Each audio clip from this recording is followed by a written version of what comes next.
comprendre ce que l'on ne comprend pas. Alors j'aimerais aujourd'hui te parler de comprendre l'inconnu, essayer de comprendre des idées qui finalement n'ont peut-être pas été créées par nous.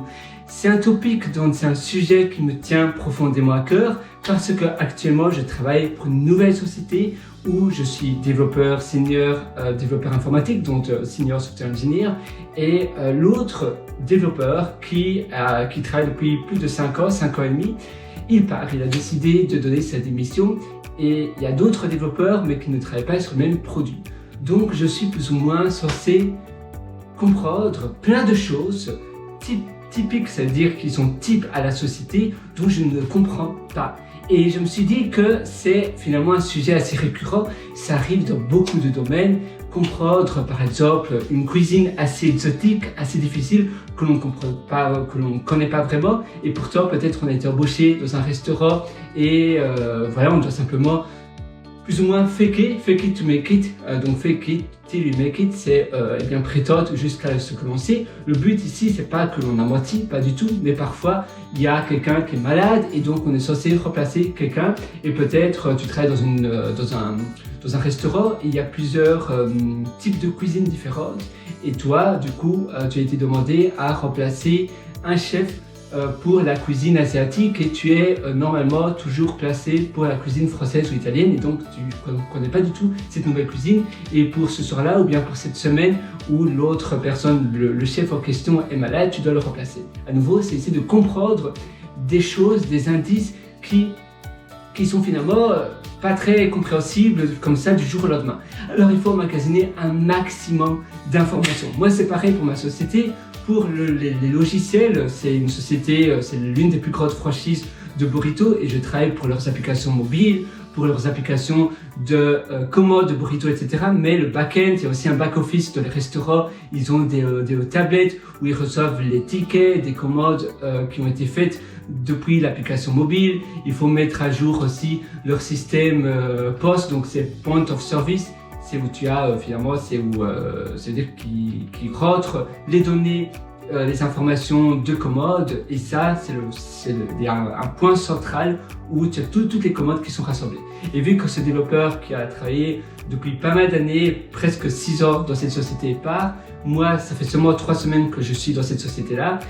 L'autre développeur il n'a pas énormément donné énormément d'informations, donc j'ai été embauché et 3 semaines après il part. En gros, pour être clair avec toi, il a donné sa démission 1 semaine après que j'ai commencé à travailler dans la société. Donc j'ai commencé et 1 semaine après, il décide de partir.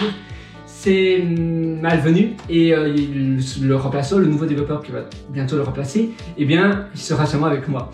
Et moi, je suis tout nouveau et ça arrive souvent. C'est finalement jouer un peu aux archéologues, essayer de trouver les dettes techniques des anciens développeurs, et donc c'est à nouveau comprendre ce qu'on ne comprend pas. Alors il faut évidemment prendre énormément de notes, demander un maximum d'informations aux personnes qui en savent un maximum. Pour ma part, c'était aussi aux développeurs qui partaient, même s'il n'était pas très disponible, parce qu'il avait aussi énormément de choses à terminer, des versions, des releases, donc comment on peut appeler ça, des builds d'applications qui devaient faire terminer, et du coup même cette personne-là, je ne pouvais pas énormément demander d'informations, donc j'ai vraiment dû jouer plus ou moins à l'archéologue dans le code, à comprendre par rapport aux notes, et alors tu vois toutes les anciennes notes, tu essaies de voir les historiques de commit. C'est un peu technique là, mais pour toi c'est peut-être, si on parle de cuisine ou bien d'informations de livres ou autre, tu vas aller peut-être dans des bibliothèques, demander des anciens livres, de ce qui s'est passé dans le passé, faire des recherches assez pointues, prendre un maximum de notes, essayer de trouver un maximum de personnes qui pourraient peut-être connaître davantage. Même une seule information supplémentaire, eh bien c'est une pièce supplémentaire au puzzle pour essayer d'avoir finalement toutes les pièces du puzzle et ainsi avoir l'image globale du problème. Et pour faire cela, donc, c'est vraiment aller chercher un peu comme faire des trous un peu partout pour rassembler un maximum de données. C'est vraiment comme si tu jouais à l'archéologue. Tu essaies de demander un maximum de questions. Il y a parfois des personnes où tu te dis mais non, cette personne-là ne va pas du tout, ne va rien m'apporter, mais peut-être que cette personne-là va te donner une petite indice qui va te donner un autre indice et finalement ça fait boum, ah mais oui, en réalité je sais pourquoi c'est comme ça, c'est parce que une indice plus une indice plus une indice. Parfois on se dit mais cette personne-là ne sait rien m'apporter parce qu'elle travaille dans une branche de la société complètement différente. Mais en réalité elle a peut-être une information et une autre personne va avoir une autre information et un autre collègue va avoir une autre information et ces informations combinées va finalement te donner la raison pour laquelle c'est fait de cette manière-là et pas d'une autre manière. Et ça aide, ça c'est vraiment utile. Alors c'est un peu, tu sais, tu prends des notes, moi j'utilise Bear, j'utilise aussi, je vais te montrer ici sur mon Apple Watch, j'utilise donc, oups, pardon, ça se décidément, j'utilise Bear, okay, je vais devoir simplement mettre, voilà, mon passcode. Oula, attends, j'utilise Bear, j'utilise aussi une application pour enregistrer des notes très facilement. Tu as aussi Just Press Record ou bien tu as Record ici où tu peux simplement enregistrer des notes. Parfois je marche et je dois vite prendre une note et puis après comme ça je peux vite réécouter la note et là je peux, oups, attends, là j'appuie sur n'importe quoi et après je peux rejouer la note. Ici je vois, voilà, tu vois. Voilà, et tu as plein d'autres choses que tu peux faire sur mon PC. Donc j'utilise des notes avec Bear, avec Things 3. Tu as aussi Sorted, S-O-R-T-E-D, qui est une application pas mal, un peu plus moderne que Things 3.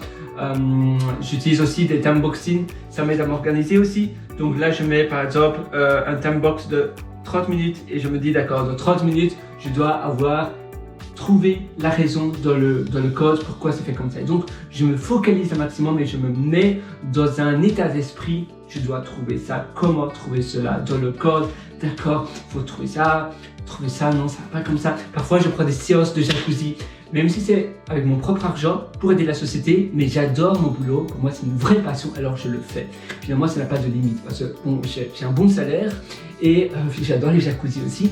Et si je peux aider, si je peux finalement nouer, on va dire, si je peux mélanger, tout le monde dit encore cela, si je peux joindre pratique avec plaisir, donc si je peux joindre, j'ai oublié la note, c'est joindre, si je peux nouer on va dire le boulot avec du plaisir, eh bien c'est le mieux. Ça fait vraiment tout. D'ailleurs, attends, je vais aller avec toi parce que parfois, tu vois, à nouveau ici, c'est aussi quelque chose, ça fait partie un peu du sujet que je te parle. Parfois, tu sais pas quelque chose et c'est bien de directement aller voir pour te rafraîchir l'esprit. Parce que sinon, tu te dis, mais qu'est-ce que c'était encore cela, ce que je devais savoir. Ici, c'est joindre. Attends, qu'est-ce que c'est? J'ai vite allé dans mon application de notes et comme ça, on peut voir ensemble. Où c'est? Joindre, je pense qu'il est joindre l'utile à l'agréable. Ah voilà, donc en effet l'importance c'est joindre l'utile à l'agréable. Et en effet, si tu peux joindre l'utile à l'agréable, eh bien ça c'est le mieux. Alors moi je te conseille de faire cela, de toujours voir comment tu peux mieux trouver les problèmes donnés. Et finalement, tout est possible. Parfois, on pense que c'est impossible, mais en réalité, la seule limite qui existe, c'est celle que tu te crées par toi-même dans ta tête. C'est celle que l'on s'impose par soi-même. À cause de notre éducation, tu sais que quand on est petit, finalement, les personnes qui nous donnent plus ou moins les limites de l'impossible sont nos parents, parce que nos parents nous montrent, c'est un peu comme nos parents, ce sont les personnes avec qui on a vraiment confiance, on pense que c'est eux qui ont finalement toutes les choses pour résoudre nos problèmes. C'est eux qui nous consolent, avec eux on se sent en confiance, en sécurité et par définition ils nous donnent aussi une éducation qui est un peu un mur également. Et après, quand on est grand, on doit aussi se dire, mais parfois, en réalité, même s'ils nous ont dit que c'était pas possible de ne pas pouvoir résoudre un problème, si on n'avait pas toutes les clés en main, si en réalité, c'est certainement possible. Il y a toujours des manières de voir différemment. Il faut simplement renverser le cadre d'un angle différent et toujours voir, tiens, peut-être c'est comme ça, peut-être c'est comme ça. Voilà. Je te souhaite bonne chose, mais je vais te faire cette petite session pour te montrer que tout est possible. Et à nouveau, tu auras certainement plein de moments dans ta vie où tu devras résoudre des choses où tu ne sais pas comment résoudre ce problème. Et tu sais, si tu vas aller encore beaucoup plus loin dans ton amélioration de ta vie et dans l'amélioration de problèmes qui paraissent impossibles à résoudre, je t'ai aussi concocté un atelier qui s'appelle le Super Humain. Et cet atelier se trouve sur mon site pierrewriter.com, c'est pierrewriter.com. Et là-dessus, tu trouveras un lien qui s'appelle mes méthodologies. Si tu vois sur le menu, tu as 3 petites barres au milieu ou bien sur le menu à gauche, dépendant si tu te trouves sur la version mobile ou bien desktop de mon site, donc pierrewriter.com. Tu vas sur le menu, tu trouveras mes méthodologies, tu pourras cliquer dessus et tu pourras acquérir l'atelier Super Humain. Moi, je te souhaite tout le meilleur du fond du cœur et je te retrouve directement dans cet atelier Super Humain. À tout de suite.